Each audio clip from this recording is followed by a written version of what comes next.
Segunda live em uma semana, eu nem acredito que eu tô tão desinibida assim, mas a de hoje é super especial. A gente vai falar sobre um tema que eu sempre comento, que queima no meu coração, que arde, assim, e eu sei que Deus tem grandes coisas para fazer aqui, então eu tô cheia de expectativa. Já tem gente entrando, oi mãe. Tô super animada. Eu não sei se todos viram, mas hoje a live é com o pastor Rodrigo, do perfil e canal do YouTube A Hora da Escatologia. E ele tem muita coisa para nos passar, para nos ensinar. Ele acabou de entrar. Então eu vou convidá-lo. Deixa eu ver como faz. Convidar para participar. Apareceu.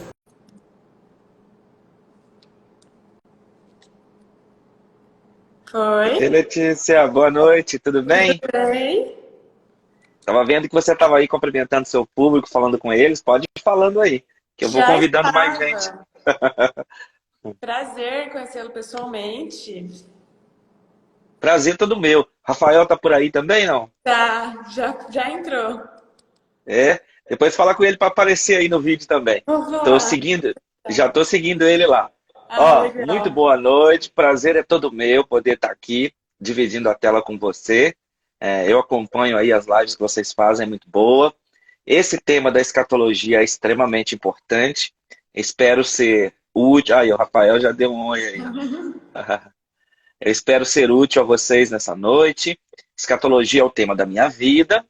Eu acho que você vai falar aí como é que você conheceu o meu canal, como é que conheceu, que foi na live com Lamartine, né? Eu tô sempre alinhado e buscando pessoas que sejam interessadas na escatologia, na volta de Cristo, no Apocalipse. Porque pessoas que têm essa temática, que estão seguindo essa linha de raciocínio na igreja, são pessoas que estão procurando produzir, trabalhar, não dar trabalho. Então é muito bom, muito oportuno, uma alegria muito grande estar aqui com você nesse momento. Ah, obrigada. Eu só vou explicar que eu acho que algumas pessoas acompanharam que a gente tinha marcado para maio.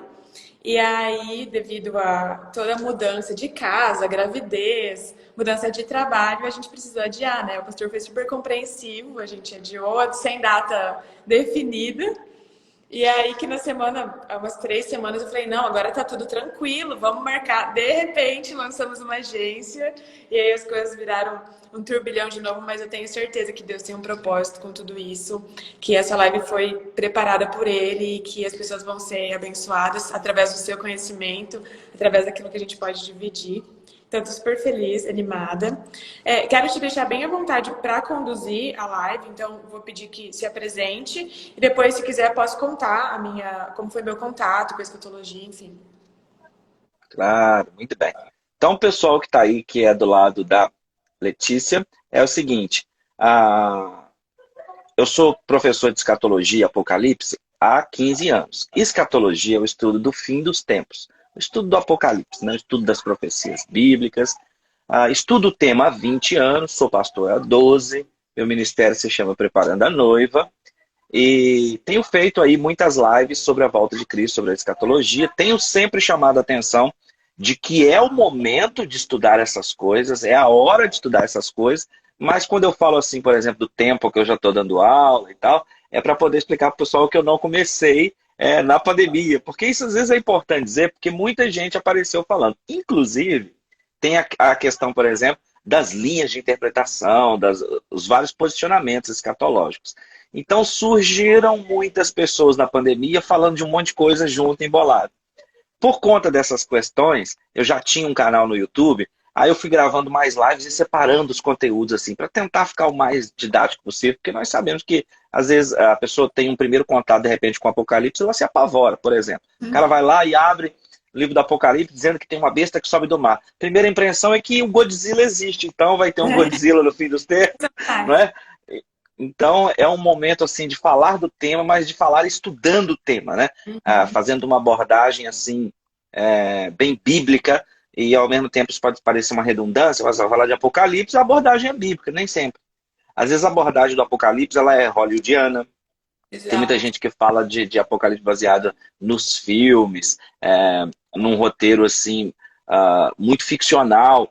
e que às vezes não passa pela Bíblia. Isso nós temos demais no YouTube. Tem muita gente falando que é o fim do mundo, que isso e que aquilo, mas sem base bíblica, né? Então, por isso surge essa importância, essa necessidade de falar dessas coisas. Muito bem. E eu queria contar como foi que começou isso para mim, porque assim como o pastor falou, para mim foi na pandemia. Eu comecei a estudar e ter esse contato mais profundo com a escatologia em si, assim, com a pandemia, na verdade um pouquinho antes. Eu tinha acabado de voltar para Deus, já contei no meu assim, que eu fiquei um tempo afastada, e que quando eu voltei, eu tinha uma amiga muito próxima, um dia ela deve estar por aí também, e ela super começou a me contar o que ela estava estudando, me falar sobre o estudo do Apocalipse, me falou do pastor Lamartine, que foi a nossa fonte de comunicação, né? A gente se conheceu. E aí que eu comecei a estudar a partir dos vídeos dele sobre Apocalipse em si. Então, lógico, ele pincelou bastante sobre os outros. Eu até quero depois te perguntar sobre isso, porque a escatologia não se resume ao Apocalipse, né? Tem todo o estudo dos outros livros, enfim. E aí que eu comecei a estudar também, e aconteceu isso comigo. Num primeiro momento, eu fiquei meio, eita, e agora? Assustada, sabe?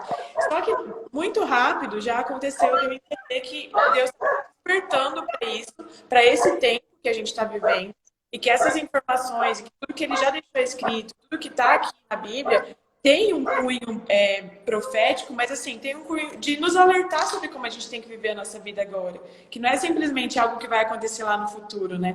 Então isso me despertou para esse anseio de viver as coisas de Deus hoje, de entender um pouco mais sobre esse plano que tem começo, meio e fim, que até é outra coisa que eu quero te perguntar. Na Bíblia a gente vê isso acontecendo, começo, meio e fim, e saber que o fim está programado por Deus, está no controle de Deus, que ele já disse que ele venceu, e que todas essas coisas são reais, nos trazem um senso de pertencimento, de propósito, né, de vida. Então foi isso que aconteceu comigo. Eu comecei a assistir as aulas dele, os vídeos que já estavam lá gravados, e aí que com o tempo livre que eu tinha na quarentena, eu só fazia isso. Eu devorei, assim. Foram, assim, momentos muito, muito especiais, que Deus tratou muito na minha vida questões que eu levava um pouco sem entender, sabe, aquele senso de não encontrar o meu propósito, que não saber o que fazer da vida. E quando você vê que tem um fim para um começo, tipo, a gente começa a entender, inclusive, questões pessoais na nossa vida, né? E aí que, enfim, eu comecei a estudar na quarentena por conta disso. Comecei a assistir as lives freneticamente também, inclusive a live do Lamartine, a sua com ele, foi incrível. Foi, assim, eu tenho anotações e mais anotações sobre o que vocês falaram. Foi muito boa. E nesse mesmo tempo fiz um curso sobre escatologia aqui em Campo Grande. Então isso foi muito especial porque todo o contato que eu tinha era através de live ou de vídeos no YouTube, e ter alguém me orientando de perto foi muito, muito importante. Então, assim, hoje eu já tenho, acho que uns 2 anos, assim, de estudo sobre Apocalipse, sobre escatologia, e isso trouxe revelações profundas sobre a minha vida, sobre a humanidade, sobre aquilo que a gente tem que fazer nesse tempo. E, enfim, essa foi a história do meu conhecimento. Muito legal, muito legal. Inclusive, eu vi, entre as suas lives que eu assisti, os vídeos que você fazia, eu vi você falando sobre a gravidez, por exemplo. Você comentava que você não sabia se ia dar tempo e tal. Achei muito legal, muito espontâneo e muito oportuno, porque, por exemplo, nesses 20 anos estudando, uma das maneiras que eu sempre escolhi evangelizar era falando, por exemplo, da volta de Cristo. Eu sempre abria 1 Tessalonicenses 4, Paulo falando ali.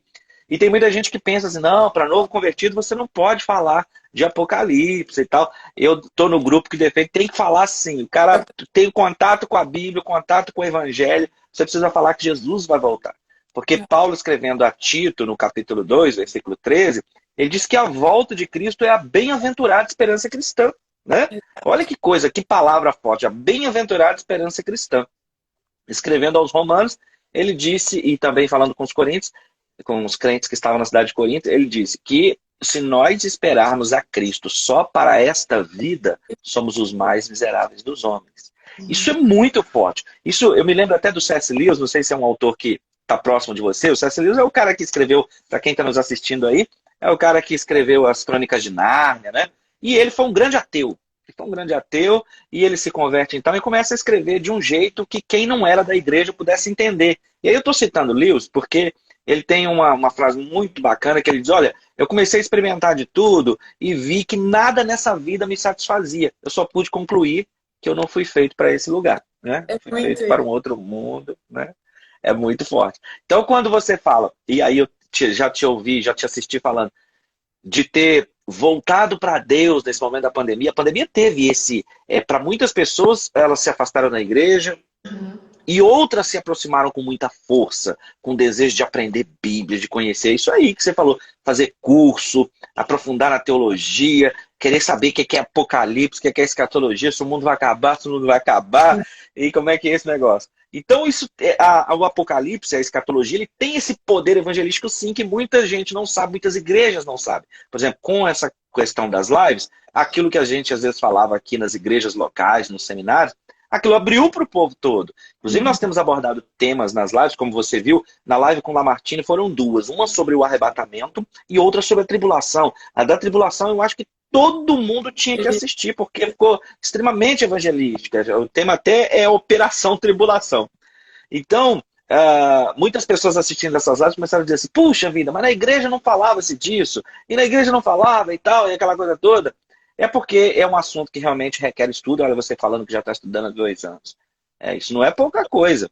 Porque tem gente que chegou ontem e já está falando tudo. Então, assim, tem que estudar o tema. Porque Jesus, em João 14, ele diz o seguinte, agora eu deixo o Espírito Santo para vocês e vou preparar lugar. Quando eu estiver preparado, eu volto para buscar vocês, para que onde eu estiver, vós estejais também. Então, a volta de Cristo é o assunto principal da coisa. Quando você fala agora há pouco, em princípio, meio e fim, Isaías 46:10, Deus fala por meio do profeta, dizendo assim, eu sou aquele que anuncia o fim desde o princípio, e as coisas que ainda não foram como serão.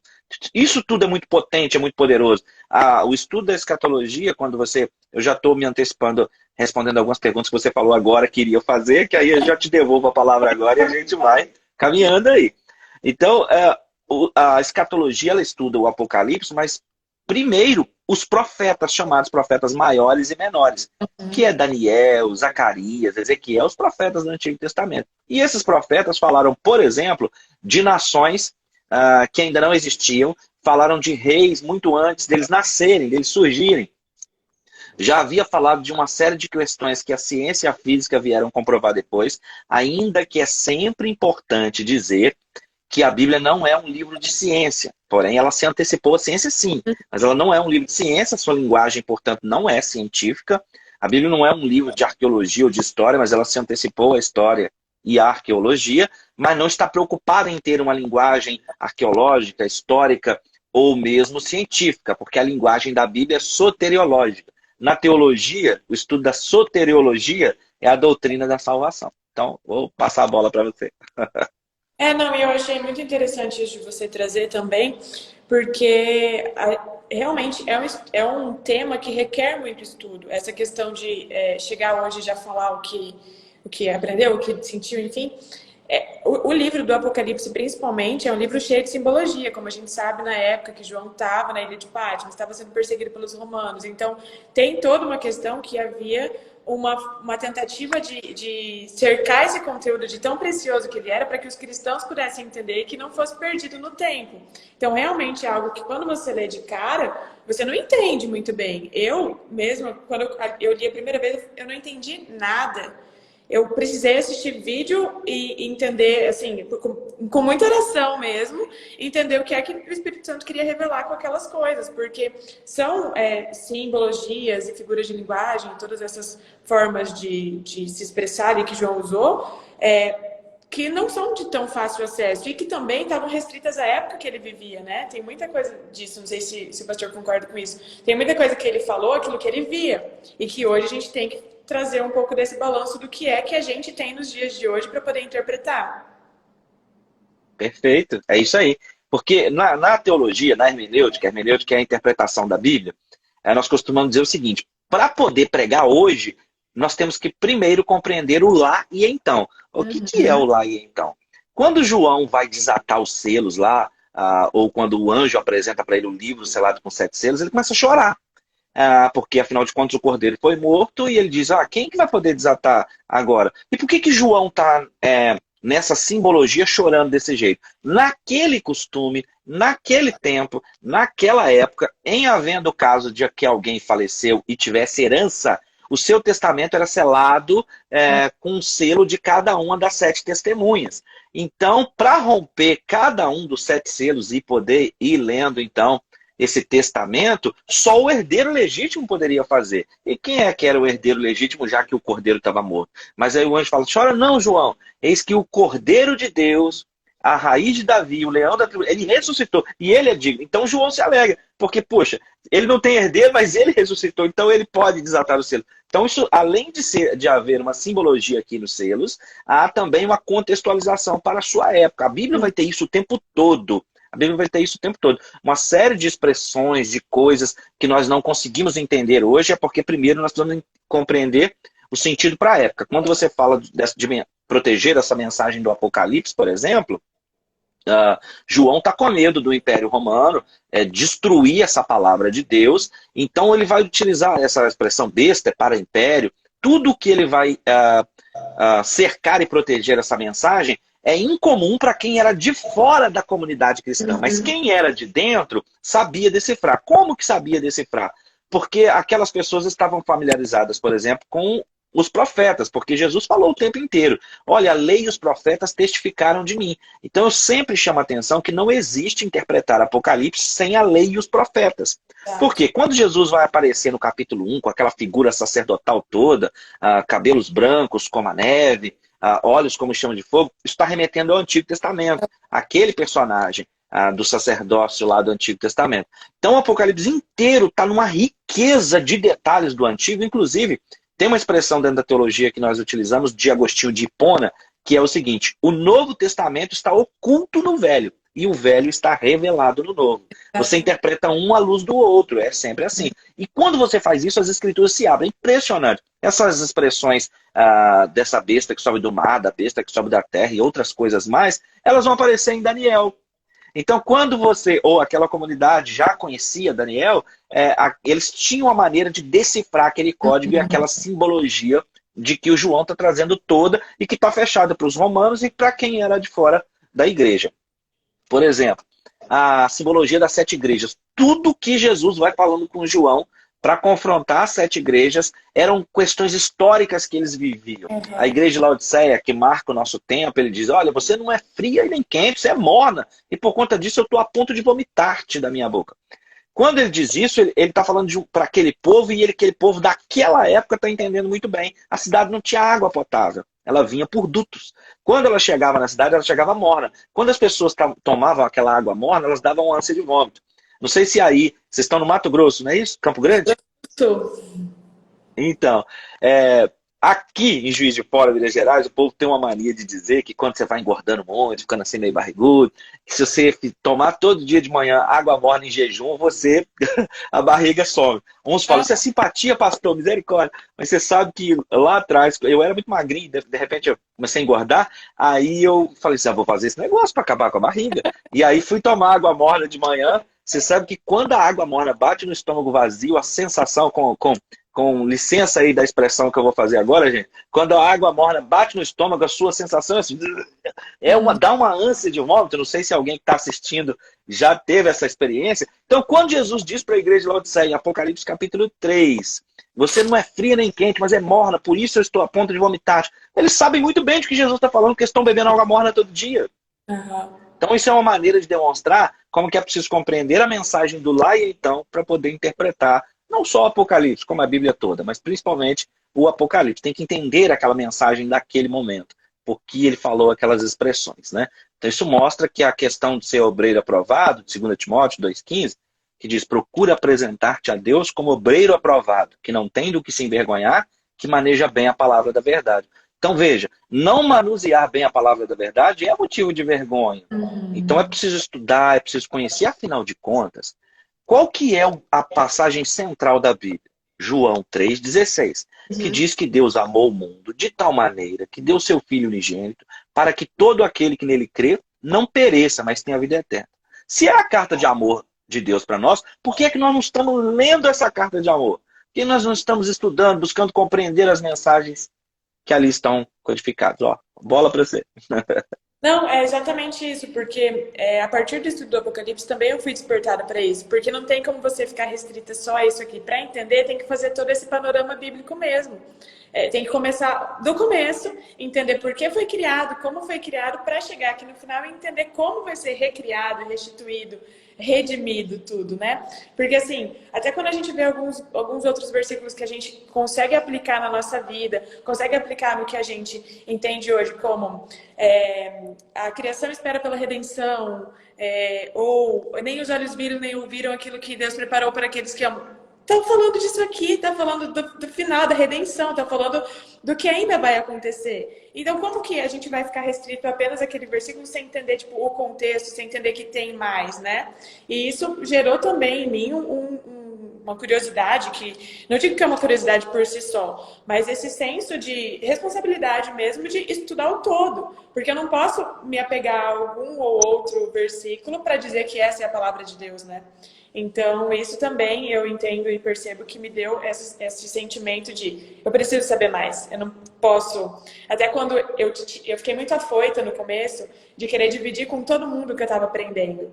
Só que dividir o Apocalipse por si só era um pouco assustador. As pessoas realmente tinham essa visão, tipo, tá, você acha isso legal? Só que quando você começa a entender o restante da Bíblia e começa a basear e fundamentar em tudo aquilo que já foi escrito, aquilo que pode dar e que trouxe realmente muita esperança para o meu coração, você consegue ter esse tom evangelístico, que era exatamente o ponto que eu queria entrar. Eu percebia por muito tempo que as igrejas não falavam, não era um assunto cogitado nas igrejas assim. E quando eu comecei a entender o peso desse assunto, eu fiquei indignada. Eu falei, não, a gente precisa ter esse assunto mais em voga para as pessoas entenderem. Talvez essa falta de propósito que as pessoas sintam é porque elas não entenderam isso. É uma revelação muito poderosa, né? E aí que nos últimos tempos eu tenho visto, e assim, eu fico imensamente feliz, porque pessoas que eu não imaginava, igrejas que nunca falaram, estão falando, E assim, se foi pela pandemia, que seja, pelo menos as pessoas realmente estão tendo interesse pelo assunto e por aquilo que é parte integrante da Bíblia. Por muito tempo, a Bíblia foi até Judas. Não, né? As pessoas, tipo, por muito tempo esqueciam do livro de Apocalipse. Eu falo por mim. Eu até começar a estudar, eu tinha medo de ler. Então, entender que o Apocalipse, que a escatologia é parte integrante da Bíblia e da nossa história, faz toda a diferença. E aí que foi despertado em mim, o que eu vejo que foi o melhor sentimento que eu pude ter, esse senso de urgência. Essa questão de não mais perder tempo. Eu não posso mais brincar. Eu não posso mais agir como uma adolescente ou como uma pessoa inconsequente que está aqui, tipo, esperando alguma coisa acontecer, sem saber qual, só levando a vida no meio a meio. Não! Por isso que eu falo que foi logo que eu voltei para Deus, porque não tem mais como sair. Agora que eu sei tudo isso, não tem volta mais, sabe? É algo que realmente me aprisionou no bom sentido em relação a temos tempo, Deus está contando o tempo, e eu sinto que Ele está às portas.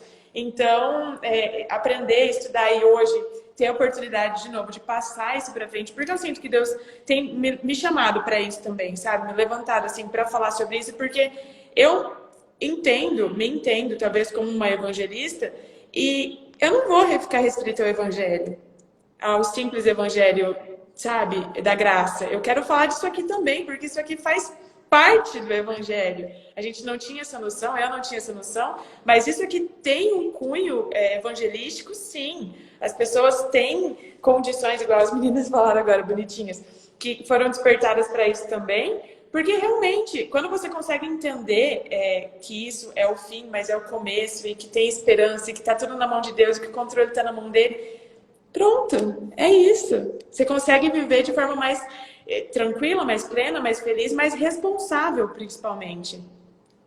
Sim, é isso que eu já ia comentar com você, que as meninas estão falando aqui, ó, que foram despertadas para estudar a Bíblia aí através de você. Isso é ser evangelista, isso é muito importante. E quando eu falo dessa questão da pessoa preparar. Inclusive tem gente pensando assim, puxa, mas então eu tenho que estudar 20 anos para começar a falar. Não! Inclusive pode ter vindo essa semana para a igreja e começar a falar da volta de Cristo. Óbvio, isso aí é muito importante. A pessoa só tem que ler a Bíblia.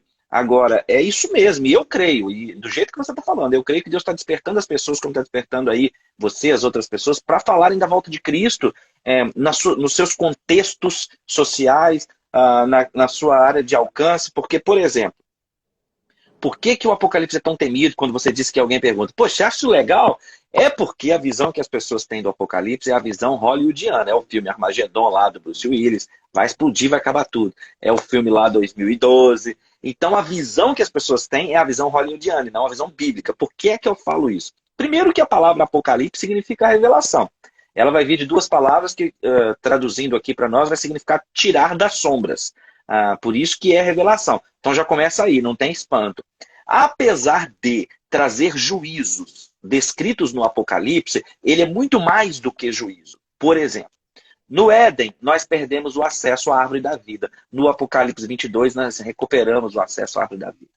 No Gênesis, o homem tinha relacionamento com Deus na viração do dia. No Apocalipse 22, o homem não tem relacionamento com Deus na viração do dia, mas o dia inteiro, porque não tem nem viração do dia, porque não tem noite. Então eu costumo, não é muito tremendo isso? Eu costumo dizer que o Apocalipse, muito mais do que algumas pessoas estão achando que é algum terror, ele é esperança. Até se você me permite, por isso que o título do meu livro é Escatologia, Esperança para o Nosso Tempo. Porque tem gente que está entendendo tudo errado. Apocalipse é esperança. Esperança que, ó, tá ruim. Quando você cita há pouco a respeito da natureza, da redenção, Paulo aos Romanos, capítulo 8, ele vai descrever isso em detalhes, dizendo assim, a natureza agora geme, aguardando a redenção dos filhos de Deus, porque a natureza sabe que quando os filhos de Deus forem redimidos, ela o será também. Então, a volta de Cristo implica numa reforma da terra. Imagine que coisa. A narrativa do profeta Isaías, por exemplo, a respeito da volta de Cristo visível e do milênio, ela vai falar que maremotos, terremotos, as coisas já não vão existir. Ela chega a dizer que os montes não existem, que a terra será como uma planície. Olha que coisa, é muito potente, é muito forte. O deserto vai florescer. Então, a volta de Cristo, ninguém deve temer a volta de Cristo ou temer o Apocalipse. A parte de juízo que tem no Apocalipse é porque, assim como Deus é amor, Deus é justo, e ele precisa, então, purificar essa terra para começar esse momento bom, oportuno. E eu costumo dizer que, inclusive, quando Deus fala do juízo, ele é muito misericordioso. Porque imagine comigo, Letícia, uma coisa. Se ele diz assim, olha, eu vou vir te pegar, e eu vou pôr fogo, e eu vou fazer, se você não arrepender. Olha aí a manifestação da sua misericórdia. Porque eu sou santo, Deus diz. Porque eu sou justo, eu preciso punir o mal. Mas estou te dando tempo para você mudar de comportamento. Então essa é a grande mensagem do Apocalipse. Volte para Deus agora. Esse é o grande ponto. Você sabe que eu conheci uma senhora que, bem de idade, que ela falou isso. Não é de igreja nem nada, mas ela falou assim, olha, essas coisas aí estão acontecendo e de pandemia, porque as pessoas estão vivendo sem lei. As pessoas precisam entender que tem uma lei. Então, claro que é muito difícil explicar a questão da pandemia, as mortes que houveram. Eu perdi muitos queridos, muitas pessoas conhecidas. Então é muito difícil legislar sobre a dor. Porque viver é sofrer em alguma medida. E cada pessoa está sofrendo e sentindo dores das quais eu e você às vezes não sabemos nada. Então, às vezes é muito fácil chegar com a palavra assim, de um jeito, falar que tal. Então, para lidar com a dor do outro, é preciso ter muito cuidado, realmente, muito tato. Mas que Deus está no controle, Ele está, e é isso que o Apocalipse afirma, e que essas questões que estão acontecendo nos dias de hoje, nenhuma delas escapou da mão de Deus. Acontece que é a palavra declarada de Deus. Você vê que o Gênesis, capítulo 1, versículo 1 e 2, ele vai fazer a declaração, no princípio criou Deus os céus e a terra, e segue revelando em síntese a criação. Se o homem crer, ele está em aliança com Deus, maravilha. Se ele não crer, a verdade de Deus não vai ser alterada face à incredulidade de ninguém. Então você vê que Deus não é de probabilidade, é de plano e de providência, ele declara que fez, como é que está acontecendo e como é que vai acontecer. Isso é disso que se constitui a escatologia. Muito bom. Que abençoadora a sua palavra. Eu tenho três perguntas. A gente já pincelou bastante sobre, mas a primeira era, assim, eu comentei que eu tenho um grupo de estudos sobre Apocalipse, né? Até hoje, assim, é um desafio estar falando para tantas pessoas, porque no grupo de estudos eu me sinto mais segura, assim, porque realmente, eu estou começando, é um lugar mais confortável, é um lugar onde eu consigo tirar a dúvida de perto. O pastor deve me entender. Mas eu sinto que as pessoas têm esse anseio, elas querem aprender mais, elas querem ter esse contato, e glória a Deus por isso, isso é motivo de muita alegria, assim. E eu queria que o pastor desse uma orientação sobre por onde começar, o que as pessoas podem fazer para ter esse contato de forma menos, não digo assustadora, mas de forma mais eficaz, assim, mais assertiva, sabe? Sim. Para poder começar a estudar isso aí, eu sugeriria as epístolas de João. É o mesmo João que escreveu o Evangelho de João. Quando alguém é novo convertido, está chegando e fala assim, pastor, por onde eu devo começar a ler a Bíblia? Pelo começo? Eu disse, não, leia João. Porque o João é o Evangelho do amor, né? Ele vai falar desse sacrifício, desse amor. Quando fala que vai estudar profecia bíblica, vai estudar Apocalipse, escatologia, eu falo assim, começa pelas epístolas, primeira, segunda, terceira epístola de João, porque ele está engatado ainda nessa sua mensagem de amor do Evangelho. Ele vai falar sobre o trato de ser igreja, sobre cuidar uns dos outros, que aquele que tem recursos materiais e vê o irmão padecendo necessidade, não mora nele o amor de Deus. Então o João vai caminhando por essas coisas. Ele vai falando de teologia prática, de vivência cristã. Daí a pouco ele começa a falar de anticristo, porque já no capítulo 2 ele fala, filhinhos, é já a última hora, por onde vistes que vem chegando o anticristo aí. E ele vai seguir explicando isso muito depois no capítulo 3 e 4, ele fala assim, o anticristo, aquele de qual ouvistes. Então isso é uma outra coisa que o João está mostrando para nós, que a igreja primitiva estudava a escatologia, a igreja primitiva estava sabendo de um tal de um anticristo. O João informa essas coisas para nós.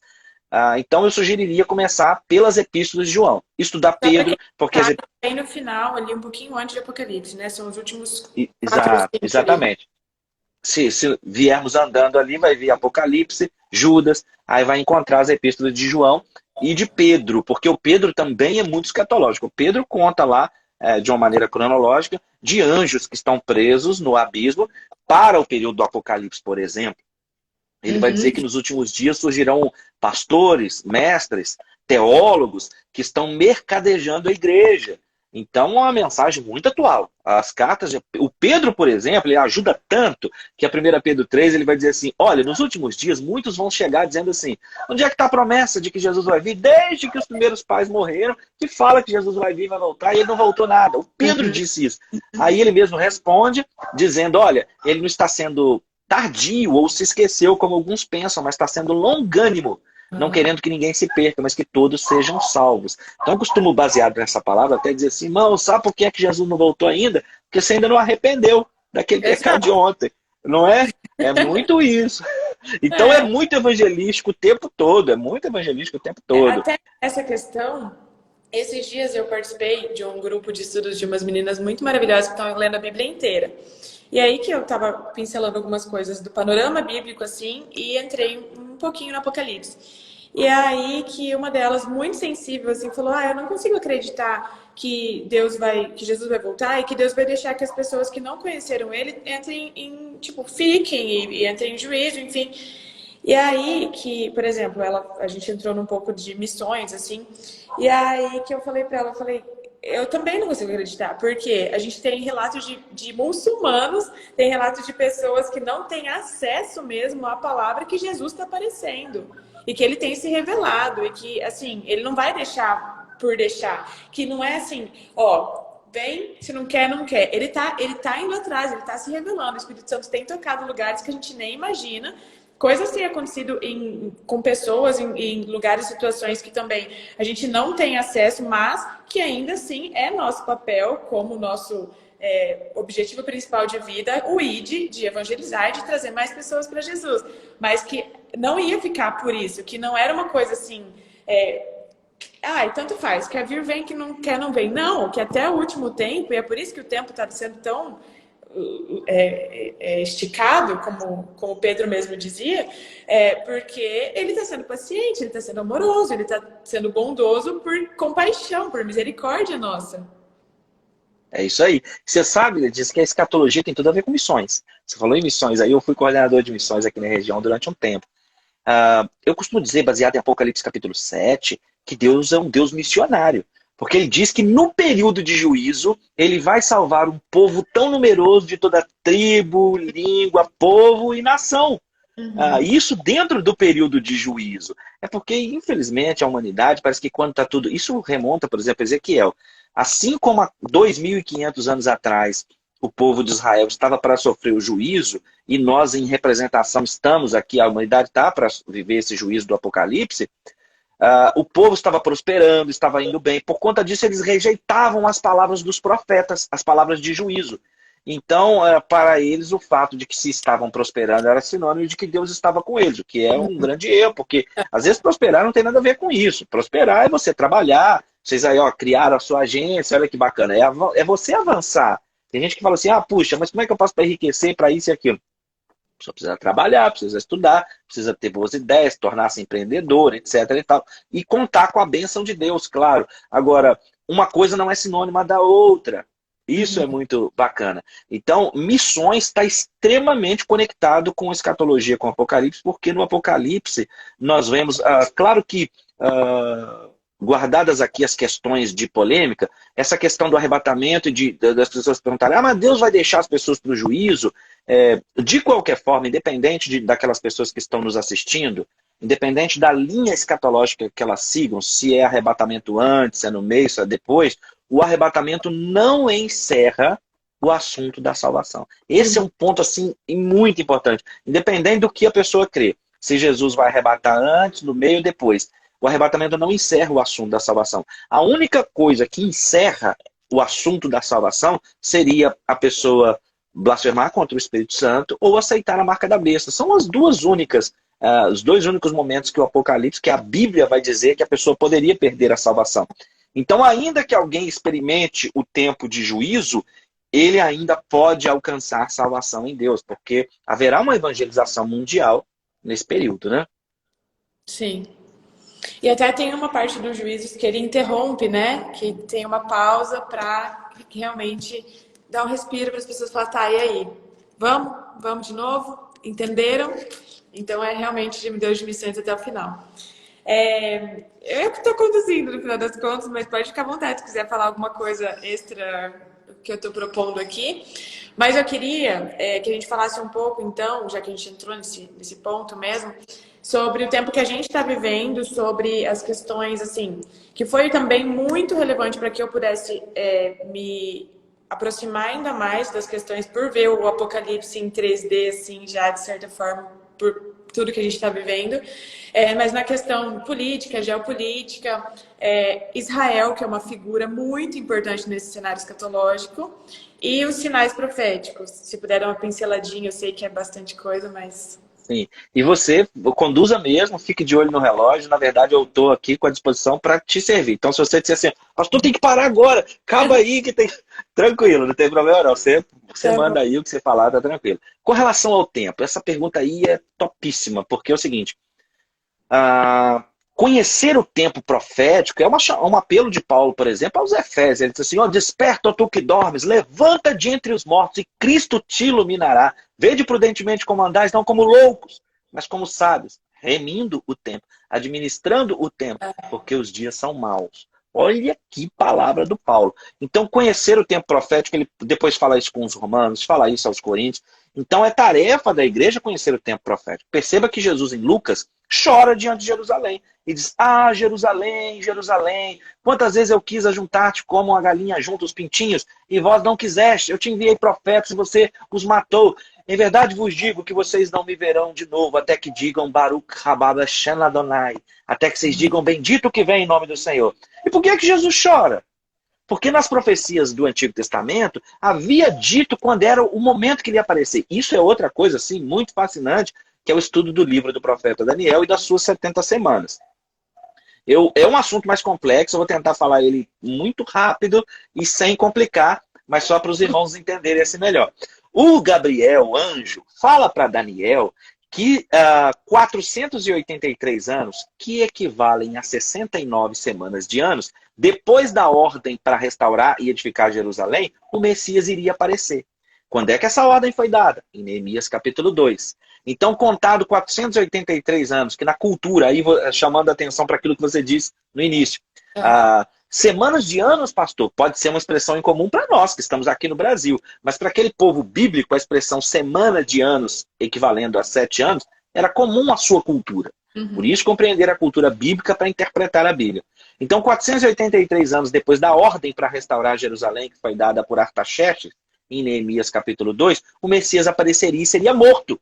Isso estava na profecia. É por isso que Jesus chora em Lucas 19, porque ele estava em todo o direito de querer que o povo daquele tempo conhecesse a hora da sua visitação. Porque Uhum. estava nas profecias bíblicas. O que é que o povo daquela época começou a dizer? Ah, o livro de Daniel é muito alegórico. Vamos deixar esse negócio para lá. Vamos estudar aí os outros livros, as outras coisas, os poéticos. Deixa esses livros apocalípticos para lá. Letícia, qualquer semelhança com o nosso tempo não é mera coincidência. Como é que as pessoas estão falando hoje? Deixa o Apocalipse para lá. É muito símbolo, é muito alegórico. Então, olha, do mesmo jeito está tornando a acontecer. Ninguém sabia o dia e a hora que Jesus apareceria lá naquele domingo de Ramos. Ninguém sabia o dia, mas de acordo com as profecias era a época dele aparecer. Não é? E a mesma coisa nós estamos vivendo hoje. Nós não sabemos o dia, a hora, mas estamos vivendo o tempo escatológico, o tempo profético, o tempo que muitos profetas falaram. Conhecer o tempo profético, então, é importante porque é o seguinte, é claro que todos nós queremos que a época em que nós vivemos seja uma época de prosperidade, de bonança. Quem é que não quer casar, ter filhos, ver os netos e ver a prosperidade sobre a sua casa? Porém, o nosso sentimento de querer viver isso não pode comprometer o princípio bíblico. Qual princípio bíblico? Aquele dito em várias passagens, mas nós vamos ficar aqui com Eclesiastes 3, do 1 ao 8, que diz que há tempo de matar, há tempo de viver, há tempo de morrer, há tempo de juntar, de espalhar, há tempo... enfim, a passagem muito conhecida no meio cristão, que diz que há tempo para todas as coisas. Essa passagem, aliada a várias outras, vão ensinar para nós que uma época nunca é igual a outra e que em cada época Deus se revela à humanidade. E de acordo com o grau de revelação que Deus deu à humanidade em determinada época, ele cobra da humanidade uma posição, uma reação em relação à sua revelação. É sempre assim que Deus vai trabalhando, nós vamos observar isso ao longo de toda a Bíblia. Então, qual que é o princípio bíblico que não pode ser ferido? Que nós estamos vivendo um período pré-apocalíptico, um período de juízos que já se aventam diante de nós. A pandemia, a seca, maremoto, terremoto, tudo isso que está acontecendo, quem é mais dado ao estudo do Apocalipse já verificou estudos que mostram como que essas alterações climáticas elas têm aumentado. Eu mesmo fiz uma live, se você quiser assistir depois, irmãos quiserem assistir, pode ir no meu canal no YouTube, A Hora da Escatologia, e eu tenho uma playlist lá chamada Notícias Escatológicas. E aí eu fiz uma live com uma pergunta: o mundo ainda vai passar por um grande cataclismo? Foi uma pergunta que eu fiz. E aí isso já começa a Bem entrar nos capciosa sinais, essa pergunta. que vão conhecer o tempo. Nós estamos vivendo o tempo profético. E aí, a Bíblia falou em Mateus 24, em Isaías 30, sobre essas questões que nós estamos vivendo, por exemplo, com alteração climática. Nos lugares muito frio, em outros lugares muito calor. Existe uma série de, quando você fala, por exemplo, de geopolítica e tal, existe uma série de explicações que as pessoas darão, mas a Bíblia já se antecipou, ela já falou que a luz da lua ia arder como a luz do sol, e a luz do sol 7 vezes mais. O Isaías 24 vai falar que a terra ia cambalear como um bêbado e ia se mover no seu eixo. Isso nós já vimos registrado quando houve aquele tsunami no Sri Lanka. Então, as coisas que estão sendo ditas hoje, a profecia bíblica já se adiantou. Já disse, já está lá, não é? Então, existe uma série de sinais na natureza, por exemplo. Você falou de Israel. Israel, em sala de aula, a gente costuma falar que Israel é o umbigo do mundo. É o lugar ali, o centro, para onde convergem todas as coisas. Eu tenho uma live, uma palestra com o tema Israel, o relógio profético de Deus, né? Então nós temos que estar olhando para Israel, sim. Eu fiz uma série de lives. Desculpe, pode falar. Jesus disse isso em Mateus 24, que era para a gente olhar para a videira, e a videira representa Israel. É isso aí, perfeito. Muito bom. Muita gente não se atenta para isso quando Jesus fala, olha o sinal da figueira. É porque no Oséias, em várias passagens bíblicas, ele revelou Israel como a figueira. Isso que tem uma tipologia muito interessante. No Éden, quando Adão e Eva pecam e desobedecem, quando Deus aparece na viração do dia, diz o texto o quê? Que eles fizeram o quê? Cobriram-se com folhas da figueira. E Uhum. aí eles disseram para Deus que estavam escondidos porque estavam nus. Deus pergunta, por que disse que você estava nu? E pai, tem aquela confusão toda. Foi, o que você fez, Adão? Não fiz nada, foi a mulher. Mulher, o que você fez? Fiz nada, foi a serpente. Serpente, o que você fez? Fiz nada, foi o Satanás. E um joga a culpa no outro. Mas aí Deus tira aquela folha da figueira e faz para eles vestes de animais. Porque a figueira tipifica Israel, Israel tipifica a lei. A lei tinha o poder de cobrir o pecado momentaneamente, é isso que o escritor aos Hebreus vai dizer, mas não definitivamente. Era preciso o sacrifício do cordeiro, era preciso cobrir os nossos pecados com a pele de ovelha, com a pele de cordeiro, que é o Cristo, o Cordeiro de Deus, que tira o pecado. Isso é muito tremendo. Então essa história está ao longo de toda a Bíblia, se não explícita no texto, implícita numa tipologia. Isso tudo é muito fantástico. Então Israel é esse grande sinal. E por que é tão importante? Em Joel 3, 1 e 2, por exemplo, ele diz assim: quando eu remover o cativeiro de Israel, restaurar o povo na sua terra, eu então começarei a executar os juízos. Por que isso é tão importante? Isso se cumpriu. Eu sempre falo assim, gente, do lado da sua Bíblia, em Joel 3, 1, pode anotar cumprido, 14 de maio de 48, que é quando Israel voltou a ser nação. Amós, capítulo 9, versículo 14 e 15, ele diz que quando eu plantar Israel de volta à sua terra, eles de lá nunca mais serão arrancados. E depois vai falar de uma série de juízos que Israel vai enfrentar por estar naquela terra. O juízo de Ezequiel 38, 39, que é outra passagem famosa, que ele diz assim, que colocou um anzol no nariz de Satanás e vai fazer ele ir para onde ele quer. Então Satanás acaba cumprindo os propósitos de Deus sem perceber. São coisas que Israel vai passar. O próprio vale de ossos secos, de Ezequiel 37, que a gente prega muito na igreja, a gente canta hinos relacionados a isso.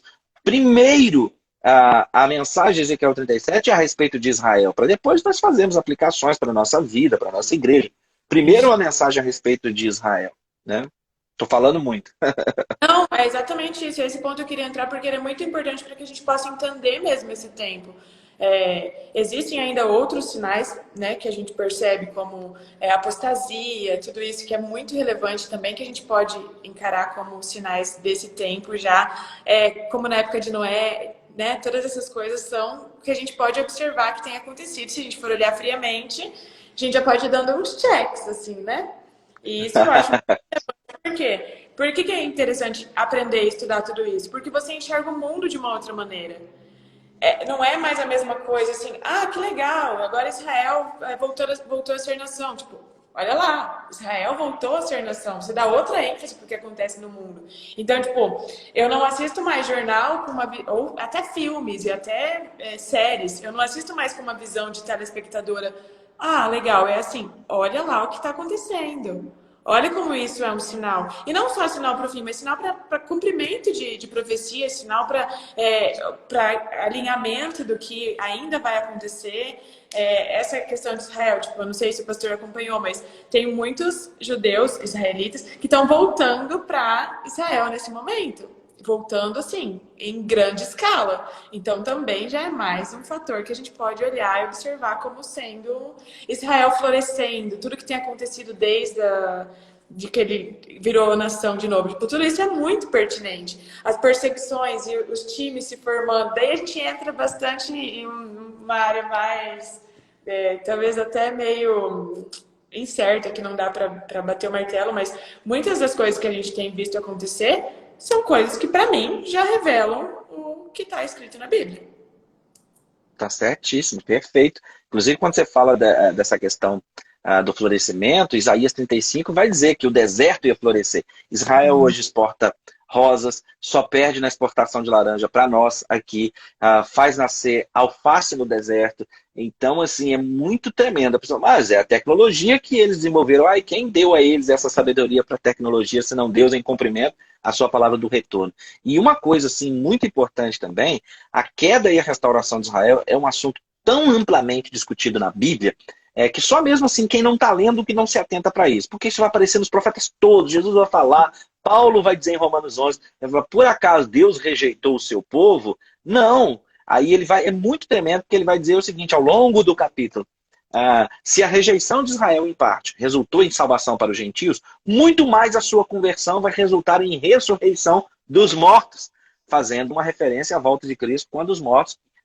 ressuscitarão. Então, a volta de Israel, as coisas que acontecem lá, o cenário político, profético, isso tudo é de uma extrema importância, assim, muito, muito grande. Essa temática, por exemplo, do conflito entre Israel e Palestina, Israel e Irã, que é Ezequiel 38, 39, Israel-Palestina, é o que está escrito no livro do profeta Obadias. Agora, inclusive, se você me permitir ainda um comercial, é o seguinte, esses temas eu já os abordei em lives e elas estão salvas lá no YouTube. Por exemplo, eu São tenho mais uma de 500 playlist lá chamada vídeos, né, que você falou. mais de 500 vídeos, mais de 500 vídeos.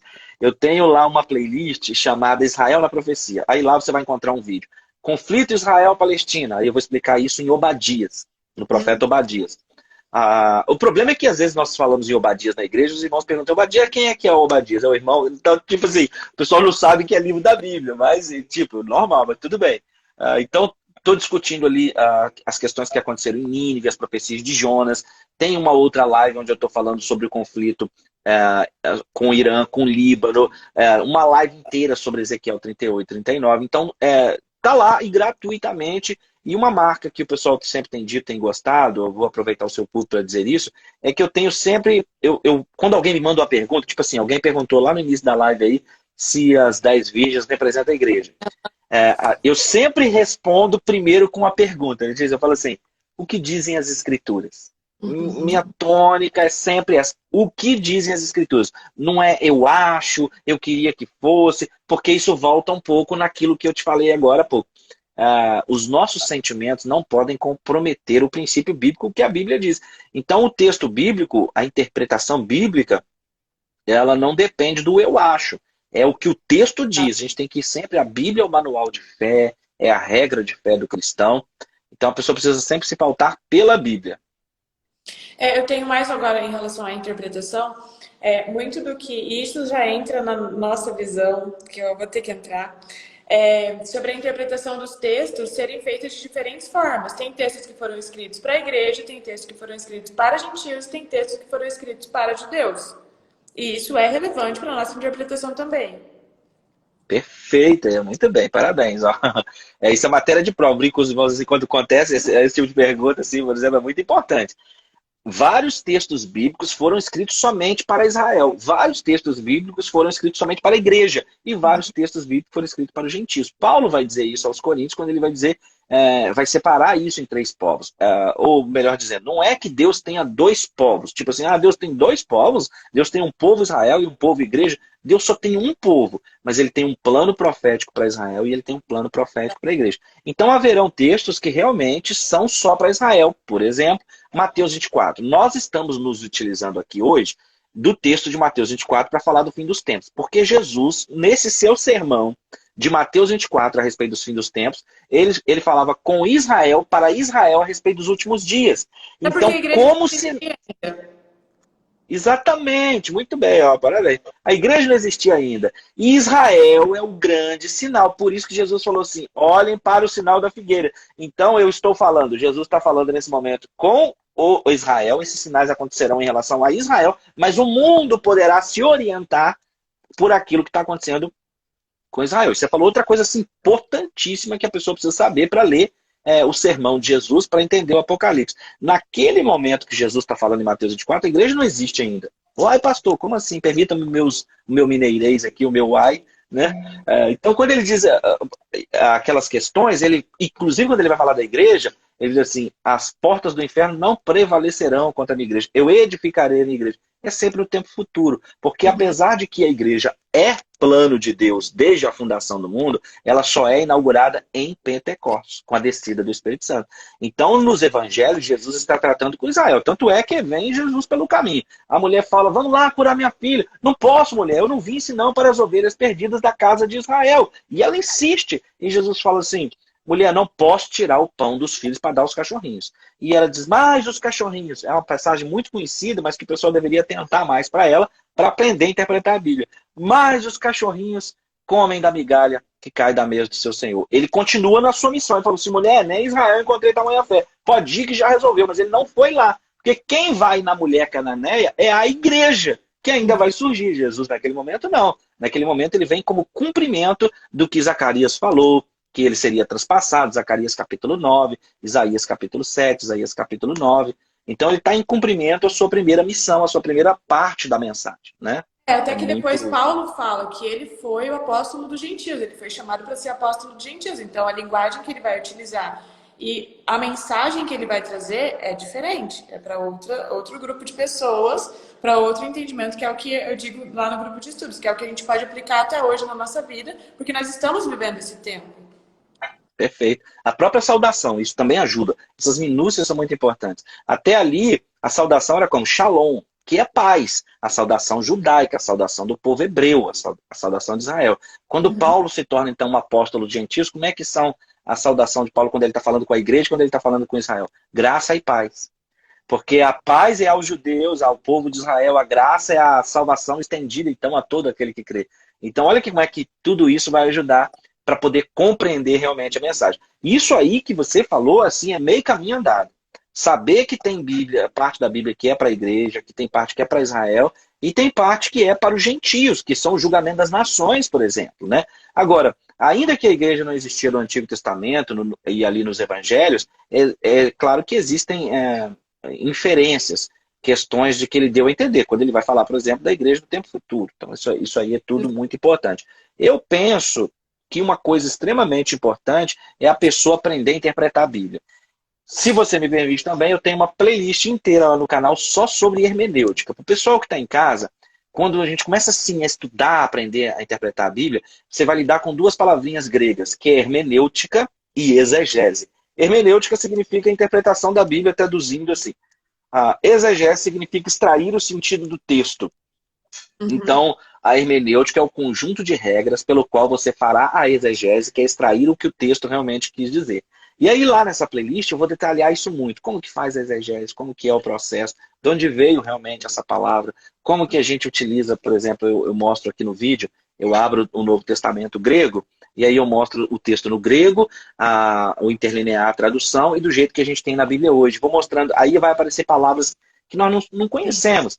Aí eu mostro como utilizar o dicionário grego. Então, fazendo tudo isso, porque eu tenho uma convicção, assim como você disse, que crê que você está com chamado, e eu creio também, você está com esse chamado escatológico para falar de Apocalipse, e a hora é disso, de falar disso, de ensinar isso, ensinar as pessoas a interpretarem a Bíblia, ensinar as pessoas a extraírem realmente o sentido do texto. Ainda sobre sinais, você falou de alguns extremamente importantes também, que é a apostasia, e é importante dizer que quando Jesus e Paulo vão falar de apostasia como sinal, eles estão falando para o mundo, porque o mundo já está apostatado, o mundo já está afastado de Deus. Então, infelizmente, a apostasia é um esfriamento do amor no meio do povo de Deus. Por isso nós falamos essa questão da pandemia, o pessoal que está em casa, a pandemia trouxe alguns para a igreja, mas esfriou outros, né? Então, infelizmente, a apostasia é um sinal do fim dos tempos. Outro sinal importante é o sinal do engano. Jesus falou 3 vezes em Mateus 24 sobre o sinal do engano. Paulo falou, então o engano é algo muito forte, porque, por exemplo, o papel do falso profeta, ele levar as pessoas a erro, induzir as pessoas a errar. Então nós estamos vivendo, não há tempo mais importante de conhecer a Bíblia realmente. Deixa eu contar uma ilustração e você cuida de um relógio e me fala aí como é que dá. Então, Deixa eu te uma contar. hora, né? Eu não sei como que... Na verdade, no Instagram agora não cai mais não. Você pode fazer até 6 horas de live. Eita, entendi. Então, Tá. então a hora que você falar para encerrar, a gente encerra, porque se você me largar falando, nós vamos fazer 6 horas de live aí, o Rafael vai ficar bravo. Então, aqui em Juiz de Fora, nós temos uma coisa muito interessante, que a Associação dos Cegos aqui tem uma campanha que ela diz que cego em Juiz de Fora não pede esmola. E tem um banco que eu frequento, que vai um rapaz que é cego. E olha que coisa interessante. Ele faz serviço de banco, de pagamento de boletos e coisa muito, muito interessante. E ele chega lá, e às vezes o menino entrega a nota para ele, aí ele pega a nota, faz assim, ó. Aí ele fala assim, essa nota aqui não tá boa não, troca aí pra mim. Aí outro dia tinha uma menina no caixa, ela tava com a cabeça baixa assim, falando, ô fulano de tal e tal, não sei o quê. Ele virou e falou assim, por que você tá com a cabeça baixa aí? Ela levantou e falou assim, você não é cego, nada não. É claro que ele, por ser cego, então ele desenvolveu outras aptidões, habilidades muito interessantes, entre a audição e na Associação dos Cegos aqui, eles aprendem a reconhecer as ranhuras da nota. Então, se você entrega uma nota de 50, de 100 para ele, que está muito lisa, ele fala, ou é falso ou não está boa, porque eu não reconheço essas ranhuras. O que eu estou querendo falar com essa coisa aqui? Assim como esse moço que é cego, porque nós não enxergamos tudo plenamente. O apóstolo Paulo, naquele capítulo maravilhoso, que eu já fiz uns 7 casamentos baseado naquele texto ali que fala do amor. Mas o mais interessante daquele texto é o final, que ele vai dizer assim, que hoje nós conhecemos em parte. Quando aquele que é perfeito se manifestar, nós conheceremos plenamente. Então hoje nós somos meio que cegos espiritualmente. Ele vai usar a expressão dizendo que hoje nós estamos vendo como que através do espelho. Por que que Paulo usou essa expressão? No seu tempo, o espelho não era como esse espelho de aço que a gente vê hoje, retrovisor de carro, espelho de que vocês adoram aí arrumar os cabelos e tal. Não tinha nada disso. Era bronze polido. O espelho era feito de bronze polido. Então a imagem que a pessoa tinha no bronze polido era distorcida. Por isso que Paulo está dizendo que está olhando como nós estamos vendo a coisa ainda meio que distorcida. Então, com base na ilustração do cego, eu costumo dizer o seguinte: assim como esse cego de Juiz de Fora, que entrega para ele a nota e ele sente a ranhura e devolve e fala que não está boa, assim nós devemos ser hoje como cristãos. Conhecer o verdadeiro a tal ponto que quando nos entregarem o falso, nós vamos dizer assim, essa nota não tá boa. Toma aí. É muito, muito forte. Muito forte, né? Ó, nós estamos com 1 hora de live. Você que tá aí, grávida, tem suas demandas, seus horários, então... Eu acho, assim, teria bem mais coisas para te perguntar. Queria muito extrair muito mais do seu conhecimento. Acho que é muito pertinente mesmo que a gente fale sobre esse assunto nesse tempo. Acho que cada vez mais essa é uma demanda assim, que a gente precisa abraçar mesmo. Mas eu acho que a gente pode fazer uma outra com um tema mais aprofundado. E a gente pega aquilo que a gente já compactua e já aprofunda um pouco mais sobre essas questões. Eu queria muito falar sobre 1 Tessalonicenses 4 e 5. Queria muito falar sobre a parte da carta para Igreja de Filadélfia, que todas essas coisas são muito relevantes para a gente fundamentar algumas questões, mas acho que a gente pode fazer uma próxima, já não com muito tempo, antes da Olivia nascer, de preferência, ainda temos 2 meses aí, mas aí a gente faz e já faz com um tema mais voltado para isso. Ótimo, será um prazer, pode contar comigo, é um prazer poder servi-los aí. Também é super, super corrida de live, estou acompanhando algumas. Tem praticamente todos os dias, né? Se quiser falar um pouco sobre isso também. Pois é, eu tô sempre postando os banners, às vezes eu não posto todos de lá pra frente, não, porque senão fica muita informação pro povo e eu sou assim muito elétrico, né? Então eu vou soltando assim mais ou menos de 1 a 2 semanas pra frente, então tem muita live. Amanhã nós vamos fazer uma live muito interessante, se você tiver disponibilidade de assistir. Eu convidei 2 meus ex-alunos, que se tornaram pastores e professores. E nós vamos falar sobre os desafios da igreja na pós-modernidade. Por quê? Nas quintas-feiras, eu costumo fazer uma live fora do Apocalipse. Às vezes convido algum outro pastor, algum aluno, ex-aluno. Por exemplo, vai ter uma quinta-feira que eu convidei uma ex-aluna minha que se tornou psicóloga. E aí nós vamos falar sobre crises existenciais. Então, no meio de semana, tipo assim, na quinta-feira eu costumo fazer, só para o pessoal que está assistindo então saber, a gente sai um pouco fora do Apocalipse, mas sempre com assuntos que são relevantes para a igreja. O tempo todo aí fazendo isso. E pedir àquelas pessoas que te seguem, que se não estão inscritas no meu canal no YouTube, que por favor façam isso, porque lá são mais de 500 vídeos organizados em temas. Eu quero saber sobre o arrebatamento, pastor. Então tem lá lives explicando o que é o arrebatamento antes, o que é no meio, o que é depois, tudo muito detalhado. Milênio, que foi um assunto que nós até falamos um pouquinho de dia. Se você que está em casa tem curiosidade de saber sobre amilenismo, pós-milenismo, pré-milenismo, eu tenho uma playlist com 20 vídeos tratando isso assim muito detalhadamente e o que envolve o tema. Um outro pedido que eu ia te fazer é o seguinte: não sei se todas as lives você salva aí no seu Instagram.